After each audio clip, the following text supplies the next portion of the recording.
வாழ்க வளமுடன். ஓம் நமச்சிவாய. அனைத்து தமிழ் உள்ளங்களுக்கும் வணக்கம். ஆனி மாதமும் ஆடி மாதமும் இணைந்த மாதம் ஜூலை மாதமாகும். சூரிய பகவான் மிதுன ராசியிலும் கடக ராசியிலும் பயணம் செய்யும் மாதம் இதுவாகும். ஆனி மாதத்தில் நடராஜருக்கு திருமஞ்சனமும், ஆடி மாதம் வரும் அமாவாசை முன்னோர்களுக்கு திதி கொடுக்க சிறந்த நாளாகவும் உள்ளது. அம்மனின் அருளை பெறுவதற்கு உரிய ஆடி மாதம் இந்த ஜூலை மாதத்தில்தான் பிறக்கிறது. இம்மாத கிரக நிலைகளை பார்க்கும்போது மேசராசியில் செவ்வாய் மற்றும் சந்திரனின் சஞ்சாரம் உள்ளது.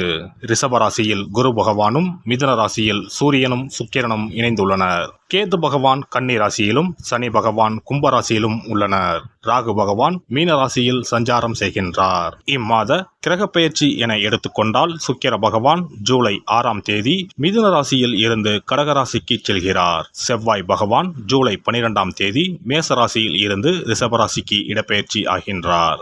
ஏற்கனவே ரிஷபத்தில் சஞ்சாரிக்கும் குரு பகவானுடன் செவ்வாய் பகவான் இணைந்து குருமங்கள யோகத்தை உண்டாக்குகிறார். அதே சமயம் இந்த ஜூலை மாதம் 16ஆம் தேதி இரவு 17ஆம் தேதி அதிகாலையில் சூரிய பகவான் மிதுன ராசியில் இருந்து பெயர்ச்சியாகி கடகராசியில் சஞ்சாரம் செய்கின்றார். இது ஆடி தமிழ் மாத பிறப்பை குறிக்கும். ஜூலை 19ஆம் தேதி புதன் பகவான் கடகராசியில் இருந்து சிம்மராசிக்கு பெயர்ச்சியாகின்றார். சுக்கிர பகவான் ஜூலை 31ஆம் தேதி சிம்ம ராசிக்கு பெயர்ச்சியாகின்றார். சந்திர பகவான் ஜூலை 1ஆம் தேதி அஸ்வினி நட்சத்திரம் மேசராசியில் இருந்து தன் பயணத்தை ஆரம்பிக்கிறார். இந்த கிரக பெயர்ச்சி மற்றும் சஞ்சாரத்தால் உங்கள் வாழ்வில் ஏற்படக்கூடிய சுப மற்றும் அசுப பலன்கள் என்ன என்பதனை பற்றி காண்போம். உங்கள் வாழ்வில் வளமும் நலமும் செல்வ செழிப்பும் பெற்று வாழ்வில் உயரிய நிலையை அடைய எல்லாம் வல்ல எம்பெருமானை வேண்டி விரும்பி கேட்டுக்கொள்கிறேன். மேசராசி அன்பர்களே, இந்த ஜூலை மாதம் பணவரத்து அதிகமாகி பொருளாதாரம் ஓங்கும். முயற்சிகள் சாதகமான பலன் தரும். ராசிநாதன் செவ்வாய் சனியை பார்ப்பதால் சுதந்திர எண்ணம் உண்டாகும். சின்ன சின்ன விஷயங்களில் கூட மனநிறைவு ஏற்படும்.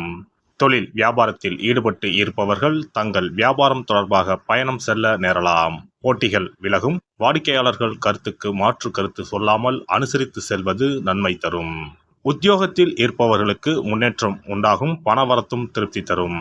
மேலிடம் உங்களிடம் நல்ல அணுகுமுறையை நீட்டிக்கும். குடும்பத்தில் மகிழ்ச்சியான சூழ்நிலை காணப்படும்.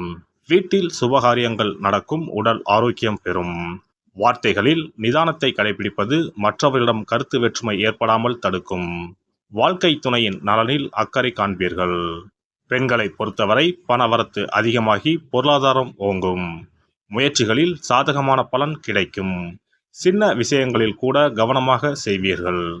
கலைத்துறையினருக்கு தேவையான பொருட்களை வாங்குவார்கள். நீண்ட நாட்களாக செய்ய நினைத்த ஒரு காரியத்தை செய்து முடிப்பார்கள். மதிப்பும் மரியாதையும் கூடும். அரசியல் துறையினருக்கு வீண் மனஸ்தாபம் ஏற்பட்டு நீங்கும். நண்பர்களிடையே சுமூக உறவு இருக்க விட்டு கொடுத்து செல்வது நல்லது. வாழ்வில் முன்னேற அக்கறை காட்டுவீர்கள். மனத்துணிவு அதிகரிக்கும். பணவரத்து எதிர்பார்த்தபடி திருப்திகரமாக இருக்கும். மாணவர்களுக்கு சக மாணவர்களின் கருத்துக்களுக்கு மாற்று கருத்துக்களை கூறாமல் அனுசரித்து செல்வது சுமூகமான சூழ்நிலையை ஏற்படுத்தும். கல்வியில் முன்னேற்றம் காணப்படும். நட்சத்திர பலன்கள். அஸ்வினி நட்சத்திரம். இந்த மாதம் உத்தியோகத்தில் இருப்பவர்களுக்கு வீண் அலைச்சலும் டென்ஷனும் ஏற்பட்டு நீங்கும். வீண் வாக்குவாதங்களை தவிர்ப்பது நல்லது. கணவன் மனைவிக்கு இடையே தேவையில்லாத ஒரு விஷயத்தால் கருத்து வேற்றுமை உண்டாகலாம். பிள்ளைகளால் திடீர் செலவு உண்டாகலாம். பரணி நட்சத்திரம். இந்த மாதம் யாரையும் எதிர்த்து கொள்ளாமல் அனுசரித்து செல்வது நன்மை தரும். வீண் மனக்கவலை, காரிய தாமதம் உண்டாகலாம். பணவரத்து அதிகரிக்கும். வாக்கு வன்மை ஏற்படும். உங்கள் பேச்சுக்கு மற்றவர்கள் செவி சாய்ப்பார்கள். புதிய நண்பர்கள் கிடைப்பார்கள். தொலைதூரத்தில் இருந்து வரும் தகவல் நல்ல தகவல்களாக இருக்கும். கார்த்திகை நட்சத்திரம். இந்த மாதம் தொழில் வியாபாரத்தில் முன்னேற்றம் காணப்படும். லாபம் அதிகரிக்கும். பழைய பாக்கிகள் வசூலாகும். வியாபாரம் தொழில் தொடர்பான கடித போக்கு சாதகமான பலன் தரும். புதிய ஆர்டர்கள் கிடைக்கப் பெறுவீர்கள். பணியாளர்கள் மூலம் நன்மை உண்டாகும். உத்தியோகத்தில் இருப்பவர்கள் திறமையாக எதையும் செய்து முடித்து பாராட்டுகளை பெறுவீர்கள். செவ்வாய் கிழமையில் முருகனுக்கு தீபம் ஏற்றி அர்ச்சனை செய்து வணங்க எதிர்ப்புகள் விலகும். எல்லா நலன்களும் உண்டாகும். அதிர்ஷ்ட கிழமைகள் திங்கள், புதன், வெள்ளி. சிறப்பு தொகுப்பு. ஒரு வெற்றிலை இருந்தால் உங்கள் துன்பங்களில் இருந்து விடுபட முடியும் என்றால் நம்ப முடிகிறதா? ஆம், உங்கள் ராசிக்கும் வெற்றிலை பரிகாரம் இருக்கிறது. அவற்றிற்கான வழிபாட்டு முறைகள் பற்றி காண்போம்.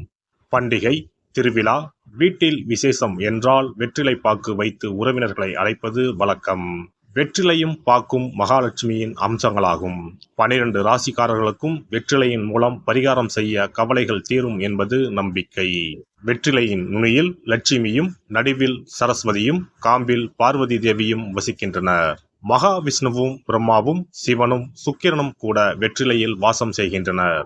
எனவேதான் பூஜை மற்றும் திருமணம் சுபமாக நடக்க வேண்டும் என்பதற்காக வெற்றிலை பாக்கு படைக்கப்படுகிறது. துன்பம் விலக உங்க ராசியின்படி இந்த மாதிரி வெற்றிலை பரிகாரம் செய்யுங்கள். வெற்றிலை பரிகாரத்தில் எல்லோரும் ஒரே மாதிரியான பரிகாரத்தை செய்தால் பலன் தராது.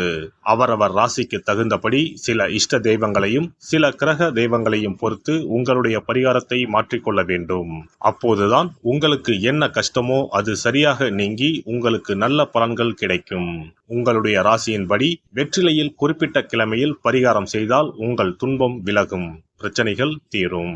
மேசராசி அன்பர்கள் செவ்வாய்க்கிழமைகளில் வெற்றிலையில் மாம்பழம் வைத்து முருகப்பெருமானுக்கு நெய்வேத்தியம் செய்துவிட்டு அந்த பழத்தை உண்டால் அனைத்து கஷ்டங்களும் நீங்கும். ரிஷபராசி அன்பர்கள் செவ்வாய்தோறும் வெற்றிலையில் மிளகு வைத்து வழிபாடு நடத்தினால் துன்பங்கள் அனைத்தும் தீரும். மிதுன ராசி அன்பர்கள் புதன்கிழமைகளில் வெற்றிலையில் மிளகு வைத்து இஷ்ட தெய்வத்தை வழிபடவும். பின்னர் அதையே பிரசாதமாக சாப்பிட்டால் துன்பங்கள் எல்லாம் நீங்கும். கடகராசி அன்பர்கள் வெள்ளிக்கிழமை தோறும் வெற்றிலையில் மாதுளை பழத்தை வைத்து காளியை வழிபாடு செய்து பின்னர் அந்த மாதுளை பழத்தை சாப்பிட்டால் துன்பங்கள் நீங்கும். சிம்மராசி அன்பர்கள் வியாழக்கிழமைகளில் வெற்றிலையில் வாழைப்பழத்தை வைத்து இஷ்ட தெய்வத்தை வழிபடலாம். பின்னர் அந்த பழத்தை பிரசாதமாக உண்டால் கஷ்டங்கள் நீங்கும்.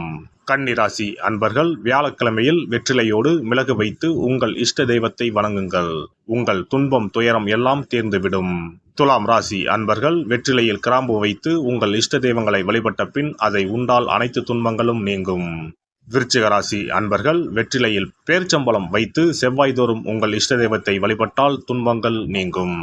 தனுசு ராசி அன்பர்கள் வெற்றிலையோடு கற்கண்டு வைத்து வெள்ளிதோறும் இஷ்ட தெய்வத்தை வழிபட்டு பின்னர் கற்கண்டை சாப்பிட்டால் துன்பங்கள் விலகும். மகர ராசி அன்பர்கள் வெற்றிலையோடு அச்சு வெல்லம் வைத்து வெள்ளிதோறும் காளியை வழிபட்டால் துன்பங்கள் துயரங்கள் நீங்கும். கும்பராசி அன்பர்கள் வெற்றிலையோடு நெய் வைத்து சனிக்கிழமைகளில் காளி தெய்வத்தை வழிபட்டால் உங்கள் துன்பங்கள் எல்லாம் தீரும். மீனராசி அன்பர்கள் வெற்றிலையோடு சர்க்கரை வைத்து ஞாயிறு தோறும் இஷ்ட தெய்வத்தை வழிபட்டால் துன்பங்கள் எல்லாம் விலகும். எல்லாம் வல்ல இறையருளால் நீங்களும் உங்கள் அன்பு குடும்பமும் உடல் நலம், நீலாயுள், நிறை செல்வம், உயர் புகழ், மெய்ஞானம் ஓங்கி வாழ்க வளமுடன்.